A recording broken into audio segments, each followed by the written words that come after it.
Did you hear that? Karen said, Alam mo, affected. I think yung interview ni Karen, it's a PR interview. Yeah, marami pa yan. Actually, sinabi niya yung minention mo dyan, Joey. Sinabi niya na yung gago Always is actually remember not a freedom. Always remember, ABS-CBN has partnership with the media of Martin Romualdez. So, it goes without saying. So, parang lifeline nila yung ni Martin Romualdez. Actually, lifeline ng ABS-CBN ang mga Marcoses at Romualdez. As simple as that. Now, kaya yung ginawa ni Karen Davila, that's actually, hello girl, that is a PR interview. Na may tanong pa siya, serious ba kayo na arrestuhin? Really? How you do it, Karen? Wala kang dangal. Pero, alam mo Karen, bakit hindi mo kami ma-interview?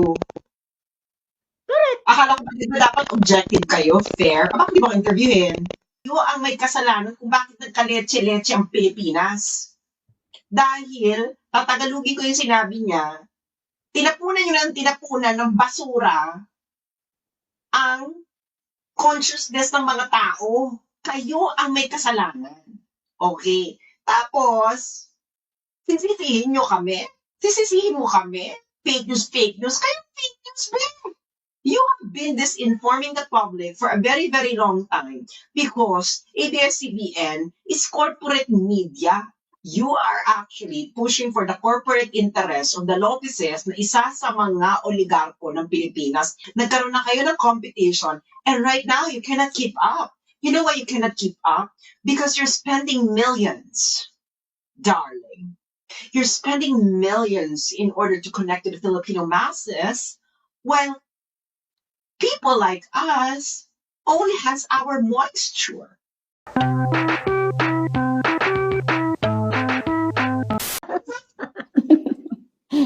Masarap ba akong tirahin? Gusto ko tanongin sa kanila, masarap ba akong tirahin? Hinahanap ako ng CIDG girl. Oo.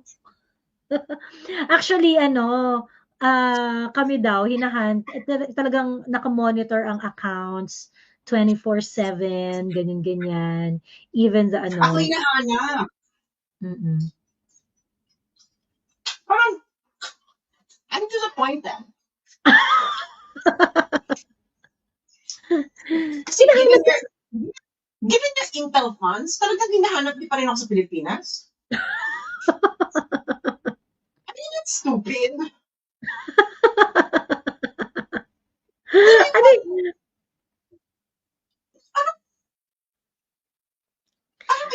Ibig sabihin ibig sabihin yan, Bex. Kasi di ba may mga post kang kapukihan ng mga nasa Davao ka, yung mga ganun-ganon. Di ba? Ibig sabihin, naniniwala sila. Hindi nila kaya i-check sa immigration? Ano kala nila? Backdoor? Na nagsagwal ng bangka? Do I look like someone who will ride a bangka to go to another country? Ayun. So, feeling ko yun. Tapos, considering nga natatanga sila, ganyan-ganyan. Pero, why go to all my kamag-anaks? Parang matanungin ko, nagpunta ka talaga ng Davao. Because the intelligence fund is not so intelligent. Hindi ba? Hindi na kayo pwede magtanong sa DFA muna or para hindi kayo mapahiya? Pwede mo nilang gawin kasi nag-aksaya silang pamasahe papunta Sampaloc, no? Ay, nahanap nga nila yung original birth certificate ni Alice Go at immigration na I don't understand. Parang, anong aanihin nila? Diba? Oo.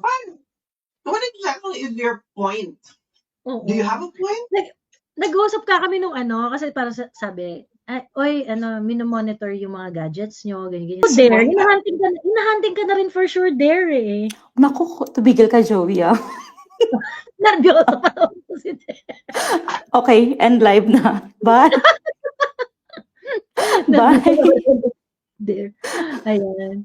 Ay, Hindi Alam mo naku. yung sobrang, alam mo yung sobrang desperate na nila na sobrang vindictive ng government na akala ba namin for more than 30 years, hindi siya nagalit, hindi siya gumanti, hindi na ganyan. Eh bakit ito in 3 years? Todo In ano. True. Diyos ko. So, hindi to, kaya ang ano ko dito is, baka hindi to si Bongbong. Baka yung, Malamang, oo. feeling ko hindi to si Bongbong eh. Feeling ko to si, ano to eh, si Si Momshi saka si Cousin. Sila talaga yung atat na atat dahil, Oo. syempre nga naman, no, Mm. matutultukan ang mga continuity, continuity plans. Alam mo yun, Correct. baka si Adjo nagpahanap dahil galit yun. Oo, gagawin ka na raw niyang first lady ba? Di ba Muslim naman yun? Ba't naman siya sa akin magagalit? Dahil ni-reveal ko ang DPWH contract sa pamilya niya. Oo. Oh, that's just the fact. Oh, di siya makasagot ngayon.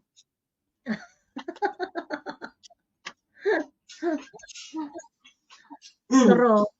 Mm. Ang tinanong ko naman, ang Muslim brothers and sisters, hindi ako nag-judge.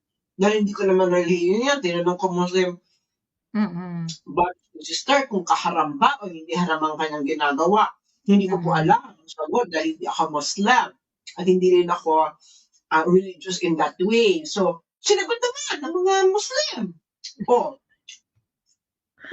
Kumusta ba survey ni Adjong sa Lanao?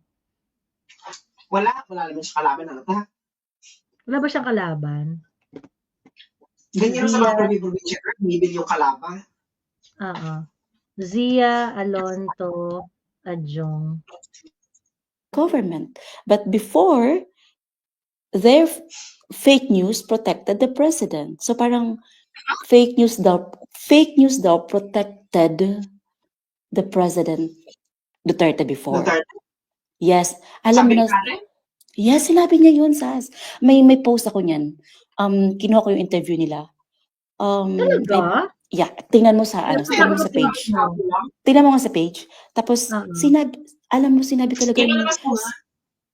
Alam mo, sabi ko, si Karen, nababash to si Karen eh. Kasi bakit niya ina-associate yung 4 social media personalities to fake news? Eh yung detention order naman because of their quote-unquote absence. Pero yeah, it has nothing to do. Well, yung kay Papi Mark, ang reason nila doon, ang reason nila kay Papi Mark, kasi merong pinost si Papi Mark attacking the TRICOM. So, si Papi Mark na,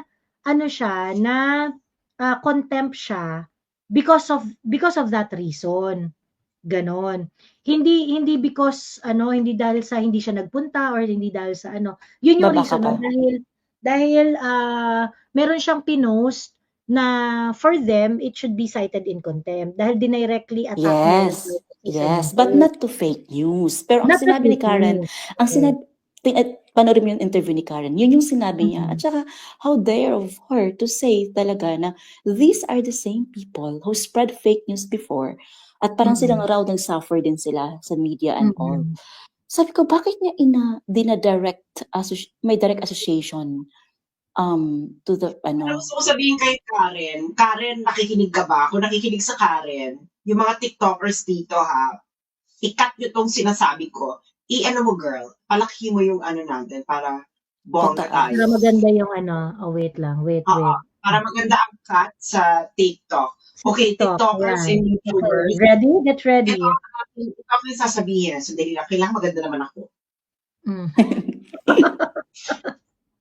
Karen Davila, anong sinasabi mo? Na biktima kayo ng fake news at naapektuhan kayong mainstream media. Unang-una, Karen Davila, yung pinagsasabi mong fake news, kayo ang pinakamaraming fake news. No, habang lumalaki kami. Ano bang sinabi ni Lee Kuan Yew tungkol sa mainstream media ng Pilipinas noon, na it is a widely sandali, i-quote, kailangan meron akong direct quote niyan, ha? Sinabi to mismo Yes, ni maganda yung quote yun. Lee Kuan Yew. Okay, Lee Kuan Yew, Philippines. Okay. Mainstream media. Philippine media. Anong sinabi ni Lee Kuan Yew? Ang sabi ni Lee Kuan Yew, Karen Davila, si Lee Kuan Yew na nagsabi nito. Ang sinabi niya, kailan niya ito sinabi?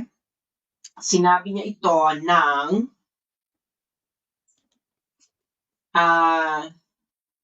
around sa American Society. Okay. Sinabi niya ito noong kailan mo niya ito sinabi? 1990s. Sinabi niya, Karen Davila, a widely partisan press helped Filipino politicians to flood the marketplace of ideas with junk and confused and befuddled the people so that they could not see what their vital interests were in a developing country. Do you understand that, Karen Davila? So, si Lee Kuan Yew na mismo ang nagsabi na kayo ang may kasalanan kung bakit nagkaletse-letse ang Pilipinas. Dahil, tatagalugin ko yung sinabi niya, tinapunan ng basura ang consciousness ng mga tao. Kayo ang may kasalanan. Okay. Tapos, sisisihin nyo kami? Sisisihin mo kami? Fake news. Kayo fake news ba? You have been disinforming the public for a very, very long time because ABS-CBN is corporate media. You are actually pushing for the corporate interests of the Lopezes na isa sa mga oligarko ng Pilipinas, and that is a historical fact. Ngayon, ang sunod, Karen, huwag ka nang magmaang-maangan.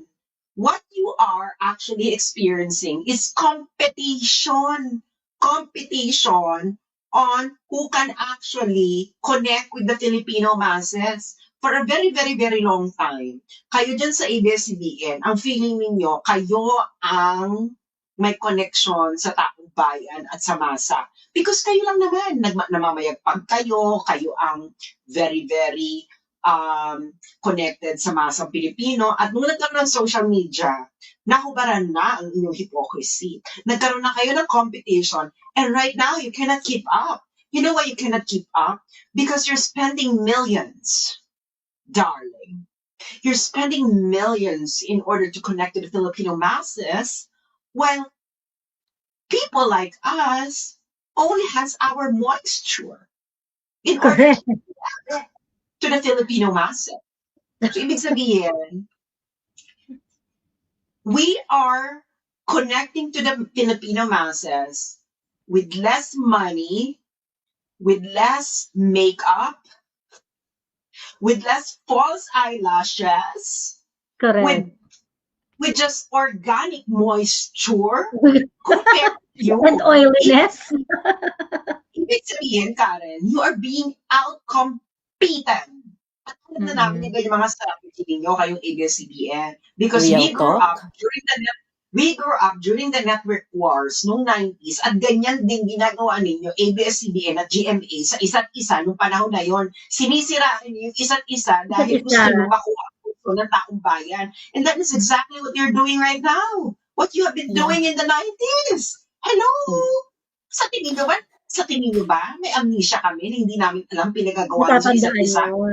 Correct. Mas sinisiraan nyo ang isa't isa na sinasabi nyo, yung isa ganito, yung isa ganito. Right now, sinong target ninyo? Ang target nyo ngayon, yung competence nyo sa social media. Because we don't need millions in order to give to Filipino people, in order to convince them about what we're saying. We only have authenticity and moisture. And it's all organic.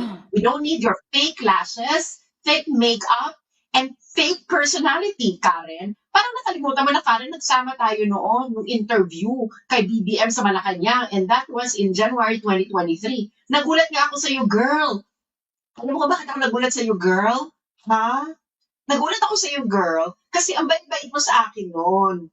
no? Tapos, ang pinaka nakakaloka, noong 2022 election, halos isumpa mo mga Marcos sa iyong interview, tapos noong January 2023, ay puta ka, para kang high school dalagitan, nakakita ng idol niya. You were fawning over PBM during that interview. Ako nga, hindi ko pinapansin eh. Tahimik lang ako. Ikaw talaga, you were fawning, girl! Fawning! You spell fawning. F-A-W-N-I-N-G. Diyos mio, Santísima Trinidad, tigilan mo ako, Karen. You are being outcompeted. Simple. Real talk naman si Sa. With a capital P, with a letter T, with an exclamation point, and a parenthesis saying, nek-nek mo, close parenthesis. Sabi niya, okay, we will give you ample time. Sinabi ni Grace po yun, at saka ni Cheese Escudero. Si Bato at saka si Amy, magkatabi sila, patango-tango sila. Pero before that, November 8 pa lang, si Amy Marcos, subulat na siya kay Escudero at saka kay Grace po na gawin nating transparent yung BICAM. Sumulat siya, formal letter na sinabi niya kay Escudero at kay Grace po. Ibahin natin yung BICAM kasi nga, 'di ba, sobrang matindi yung backlash na nangyari sa kanila pati kay Amy sa AKAP. Si Amy kasi yung nag-expose din sa 26.7 na AKAP insertions ng 2024 plus yung 12 billion na COMELEC insertions para sa PDC ng People's Initiative. Siya rin kasi nag-ano. Tapos plus pa si Inday, paulit-ulit na sinasabi ni Inday sa mga interviews niya na yung AKAP na inserted yan sa BICAM eh. Paulit-ulit na sinasabi ni Inday yan. So, ayan. Wait, sorry. It's not a bipartisan. But conducting hearings is not a bipartisan activity. Anybody can conduct a hearing. It's not for political reasons. But all right, now the House Strike Committee, for example, speaking of those vloggers, no, and it's good that frankly Meta and Congress is acting against disinformation. But once again, I ask, is this out of the interest to protect this administration when it should be a national interest regardless of color? So the House Strike Committee cited in contempt and ordered the arrest of, I'll read, Alan Troy Rogando Sasot, Mark Anthony Lopez, Lorraine Marie Badoy, Jeffrey Celis. But during the time of Duterte, these were the same personalities that were spreading what some called propaganda, disinformation, attacks against journalists. And yet, we didn't hear anything from Congress. Yes, and then mga few seconds she did not hear talaga kasi yung signal ni Pimentel may problema, pero magsasalita pa siya diyan. It's really she will really say something there talaga na kaloka. Naputo lang sila ng mga few seconds. Sabi niya, we did not hear from Congress. Literally, talagang hindi sila nakarinig ngayon. But Karen, during the past administration, can you hear me? Yes. Yes, Hello? sir. Yes, sir. I can Hello? hear you. Yes. You're clear, sir. Go Yes, on. during the past administration, it was not as prevalent as like today. That is really the objective of the TRICOM hearing, is to find a way to regulate all this fake news because it is getting out of hand. Representative, let me just say, Representative, and I believe it was the most fruitful hearing. Representative, I just want to correct you. on that. Yes, No fake news was as prevalent before, except it did not attack the powers that be. Fake news before attacked the opposition. It attacked media. Today, it is attacking the sitting government. It was as bad, Representative, except the subject of the attacks today is the president. Dati kasi fake news protected the president. Mga vlogger po to supporting Duterte. and that is precisely, yeah, correct. I know. There were already fake news during the past administration. Kaloka. But if you will notice, those fake news did not focus on the administration, on the government, and government officials. So, based on the privileged speech of Congressman Ace Barbers and resolution, we took action on it because we do not want this fake news to be the cause of the collapse of the government. Hindi po ba, inatake ng ang gobyerno natin, hindi pa kami action. Maybe you can give your thoughts on why you said it's vital and important to really pursue the disinformation now, to arrest these vloggers. And is the House serious with the arrest warrant? Are you putting in resources to have them arrested? Yes, we already signed the contempt order and the order of detention. As I've said, the order of detention is not a warrant of arrest, but rather it is an order to detain the resource person at the premises of Congress, but it has an effect of a warrant of arrest because we will be coordinating with the PNP authorities. So we have already cited for contempt, as you have said, the 4 personalities. I don't know kung nahuli na ba sila, but they will have to be detained until such time that the hearing will be terminated. Now, the reason, the objective, ultimately at the end of the day, the objective of this TRICOM hearing is to craft a legislation that will somehow regulate or mitigate this fake news. As I've said, everyone is a target, everyone is a victim. Alam mo, She said abducted, ah. She said abducted. Did you hear that? Karen Yeah, said alam mo, abducted. I think yung interview ni Karen, it's a PR interview. Yeah, marami pa yan. Actually, sinabi niya yung minention mo dyan, Joey. Sinabi niya na yung gago Always is actually remember not a freedom. Always remember, ABS-CBN has partnership with the media of Martin Romualdez. So, it goes without saying. So, parang lifeline nila yung ni Martin Romualdez. Actually, lifeline ng ABS-CBN ang mga Marcoses at Romualdez. As simple as that. Now, kaya yung ginawa ni Karen Davila, that's actually, hello girl, that is a PR interview. Na may tanong pa siya, serious ba kayo na arrestuhin? Really?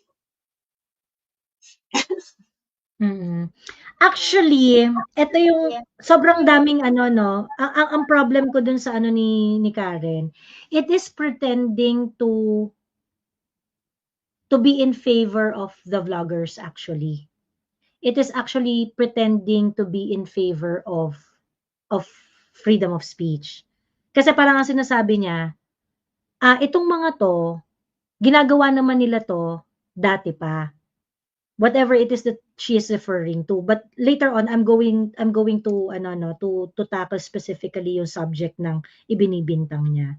Kasi ang point ni Karen is itong mga vloggers na to, kung anong ginagawa nila ngayon, ginagawa naman nila dati. So why do you want them detained now? At bakit hindi naman yung Congress gumawa ng kahit anong paraan para mapigilan itong mga vloggers na to, ginagawa rin naman nila yung ginagawa nila ngayon dati. So kumbaga parang sa part ni Karen, she wanted to appear as if she is asking difficult question dito kay Johnny T na hindi niyo naman ginagawa yan dati tapos ngayon ano mo yung ang tawag dito, ipapakulong niya yung mga vloggers yan. Why? Now, in true Karen Davila fashion, she wanted to appear as if she's asking difficult question. But this is where everything she is saying is falling apart. Kasi, yung iyong presumption, ginawa mong fact na yung mga vlogger na ito ay actually sinettle mo na sinettle na ni Karen na itong mga taong to nagpapakalat ng fake news noon, nagpapakalat ng fake news ngayon, so bakit ngayon gusto nyo silang makulong? Bakit dati nagpapakalat sila ng fake news, okay lang naman. tigil-tigilan nyo ang kaka-refer sa mga vloggers ng fake news. This is the reason why I sued Ace Barbers. Sa totoo lang. This is the exact reason why I sued Ace Barbers. Because I am being perpetually referred to as a fake news peddler. I also refuse an interview, a mainstream media engagement asking me to participate in a debate. News 5 tong nag-ano sa akin, i-invite sa akin. Tapos they wanted me to participate in a debate, in a debate sa may UST. At ang topic daw is mainstream media. Sino ang dapat paniwalaan? Vloggers or mainstream media? And I refuse that. Bakit? Kasi unang-una, you should teach people to believe information that can be verified. You should teach people to believe kung ano yung tama, kung ano yung totoong impormasyon. This is not about vloggers are more believable than the mainstream media or mainstream media is more believable than the vloggers. Putang ina! Tigil-tigilan niyo yung kasasalsal na kaming mga vloggers ang fake news peddlers dito. 'Di ba? May mga vloggers na hindi accurate yung information, hindi. But so are you! So are you, mainstream media? Kaya ko talaga, you know, it was really necessary for me to protect my reputation, my credibility, do sa being referred to as, ayan, fake news peddler yan, ayan, ganyan. Kasi ginagawa yung facts, mga putang ina yan sa mainstream media. Sobrang gago ninyo. Sobrang gago ninyo. And I think, yung ganong banat ni, yung mga ganong banat ni Karen Davila, those are unacceptable, no? Yung parang, talaga, putang ina nyo, kaming mga vloggers, ang fake news peddlers, kami ang mga fake news peddlers, kayo, pag nagpakalat nga kayo ng fake news, wala kayong sorry. Ang mga vloggers, kapag gumawa ng balita, na let's say fake news, defamatory, they have to face all their legal cases by themselves. Kayo, Karen, pag nademanda kayo tungkol sa mga fake news ninyo, you have an army of lawyers to defend you and your news organization. Sino mas malaki ang risk na tinatahak between you and the vloggers? Pagkatapos kung makapagsalita kayo, mga fake news, mga vloggers. Talaga?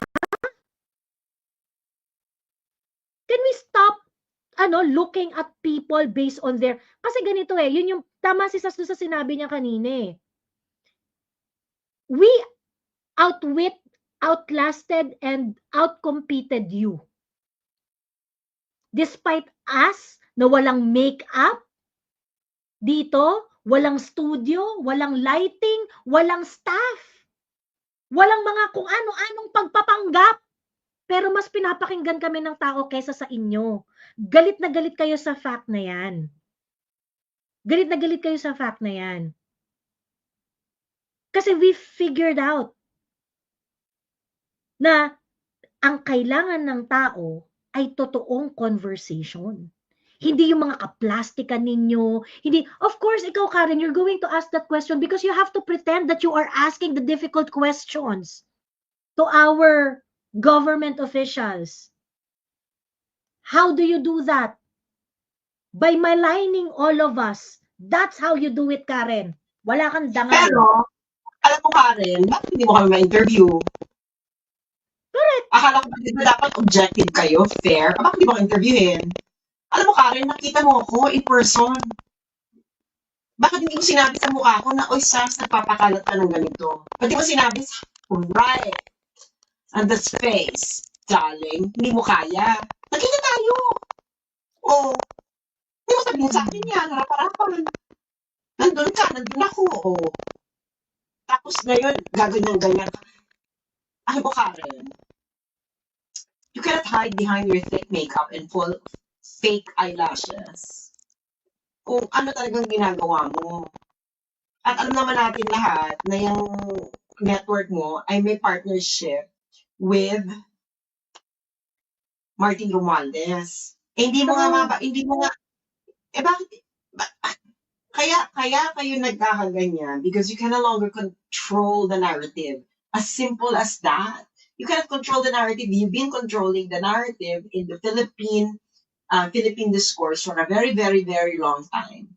And right now, the rise of social media made it possible for ordinary people, for Kamoisture, Kabarangay, for Kader to us and everyone to actually say their piece and actually have an audience.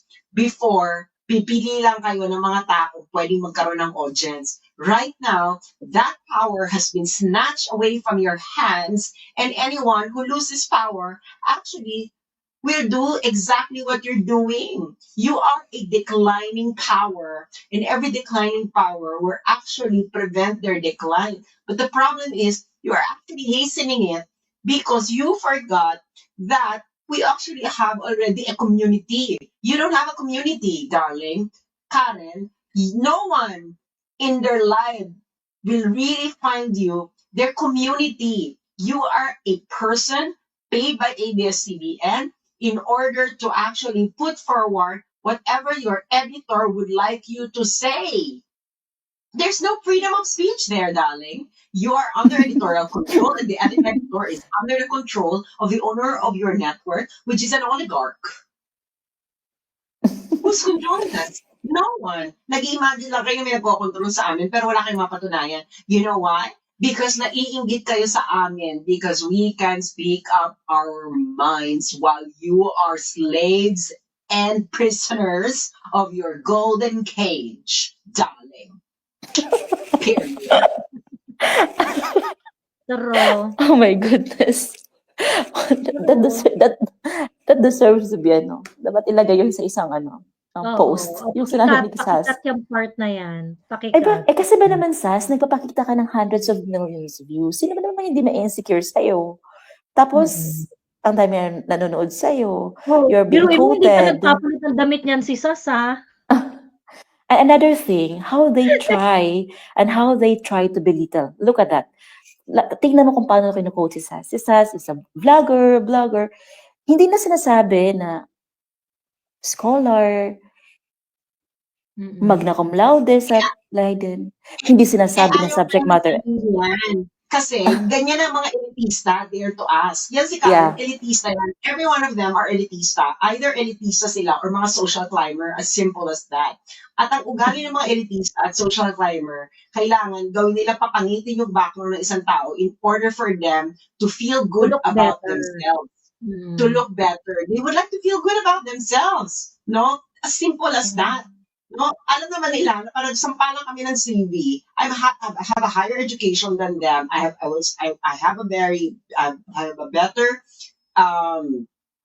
better academic background. I have a better training. I have a better international exposure than them, who are actually just third world grade journalists. Look at ABS-CBN. Ang tagal-tagal ng ABS-CBN for how many years? But look at them. Do they have international presence? Nothing, because ano ba sila? Wala naman kayo. You are just like a mouthpiece of an oligarch. As simple as that. Period. You don't have any global relevance, darling. Nothing. Exactly. Kaya nga may pinayuhan ako, no? May pinayuhan ako dahil nga nabigyan siya ng slot sa CGTN.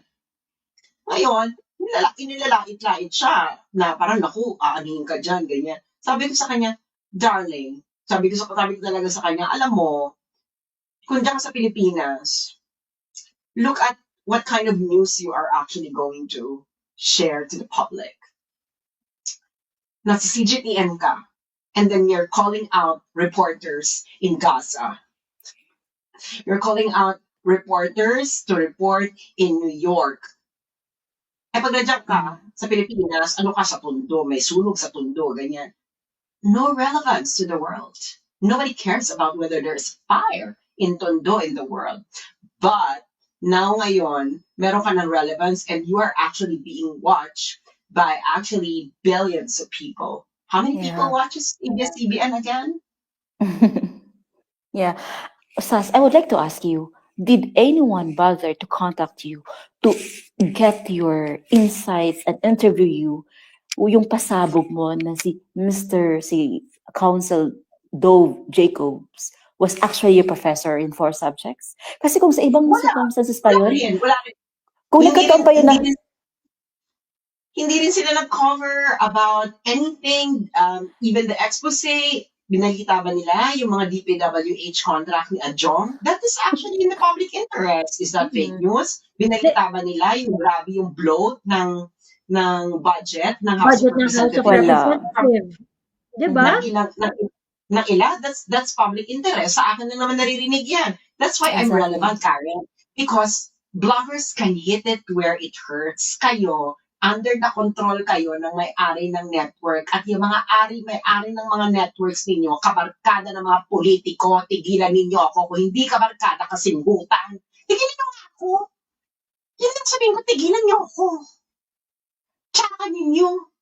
Sobrang Correct. kapal ng makeup ninyo, nawala na sa sobrang kapal ng mga makeup ninyo at sa haba ng mga fake eyelashes ninyo, pati utak ninyo ang pupurol, di ba? Kaya, kita mo, Karen, you have been besmirching me. You journalists, every one of you have been ganging up on me, calling me this. Natinag ba? Nawala ba ang moisture ko? Mas lalo kang lumobo ang aking engagement. Mas lalong lumobo ang aking audience. What does it mean? Are you saying na ang mga Pilipino ay engot, boba, hindi nila alam kung sinasabi ko ay tama o mali o wala na sa common sense? Simple. Why is my milkshake bringing all the boys in the yard, Karen? Ask yourself, baby. Indeed. True. Ayan. So anyway, nakakaloka. Naloka dito ako. Naloka ako dito kay Karen. Kakaiba, Diyos me. Parang na yung talagang hindi talaga sila umaamin na ang dami-dami nilang misinformation. I mean, even the even yung main subject matter, which is the contempt order, na parang to parang think of it na ito alam mo yan, yung nire-relate sa fake news, yung the issue, the subject matter of the contempt, yung kay Mark Lopez is very different. It's not about the attendance. It's really about something that he posted na attacking the TRICOM. It's not about fake news. It's not about yung kay SAS at saka kay Prof. Ana, I think. Si Prof. Ana na inisyuhan rin nila ng contempt order eh. Si Prof. Really? Ana. Really? Yeah, I think so. Saan? Hindi mo naman siya sa Pinang. Alam ko inisyuhan rin siya. Parang wala naman. Oo. Double check mo, girl. Ana, sana tigilan na. Alam mo yun, ito na naman sasabi ko sa mainstream media. You cannot stop fighting the flow. Stop fighting the flow. Because if you keep on fighting the flow, you will actually drain yourself. Just accept the flow of discourse in the world right now. It is actually this power, discursive power, the power to form narratives is actually dispersing. Now, what you want to do is to return to what it was used to be. It cannot be done, darling. It cannot be done. The genie is already out of the bottle. The toothpaste, it's already out of the tube. We cannot put it back. You cannot put them back, darling. And it is against it is against entropy. You are actually going against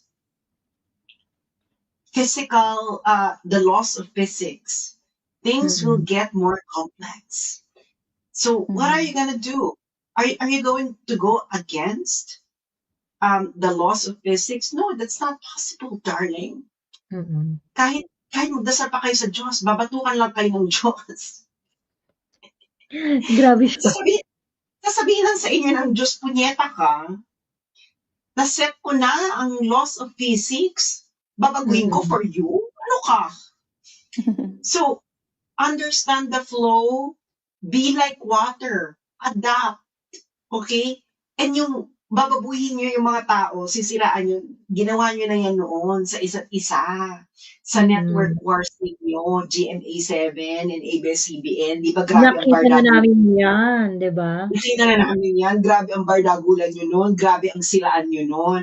Hindi ba, naalala nyo yung siraan pa nga nung nung Itbulaga versus It's Showtime.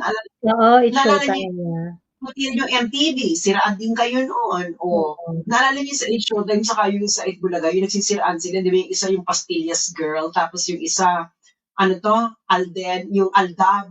Tapos, Oo. napapataasan sila ng ihi kung sino ang may organic following. Naalala niyo yan? Ginawa niyo na yan dati, di ba? Sinasabi, di ba sabi pa ni Vice Ganda, Emerald, organic.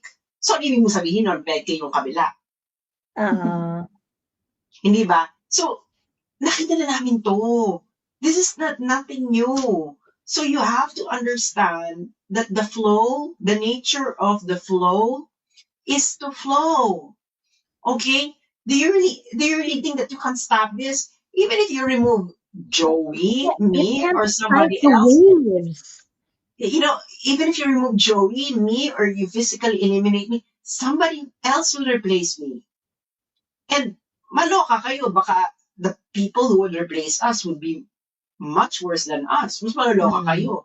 Because mamaya wala na sila sa rationality, sa realm of rationality or etc. Pero that is stop this.